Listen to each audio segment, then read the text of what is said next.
માતાઓના મોટા મોટા મંદિર બનાવી દીધા, પણ કુળદેવીને હરખું કોઈ મઢે હરખો સાફ કરવા નહીં જતા એવી વસ્તી બેઠી છે. તોથી ભલું થાય. શું મેલડી જ કામ કરે? અરે કુળદેવીની રજા હોય તો જ મારા જેવી મેલડી કામ કરે, ને કે દુનિયાની મેલડી પાછી પડે.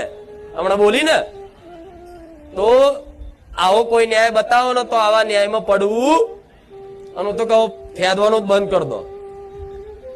જો કદાચ આવી ગલતી હોય અને તમને ખબર છે કે મેં આ વ્યક્તિને વગર વાંકે માર્યો તો, અને એકદમ ભોળિયો ને સીધો ને ભગત માણસ હતો, એનો કોઈ દોષ નતો, છતાં મેં એને માર્યો ને એનો નેહાકો પડ્યો, અને કદાચ મને એવું લાગે છે કે કદાચ આની માતાનું મારા ઘેર દુઃખ હશે, તો કોઈ પૂછવાની જરૂર નહીં. એના આગળ જઈને બે હાથ જોડી માફી માંગી લેજો કે ભાઈ મારી ભૂલ ચૂક થઈ હોય માફ કરજે, મને ગુસ્સામાં કદાચ ક્રોધમાં અહંકારમાં કદાચ તને બે લાફા માર લીધા, પણ આજ મને પસ્તાવો થયો છે, એટલે તારી માતાનો જે દંડ પાણી થતો એ કરી દઈશ. કદાચ આટલી હૃદય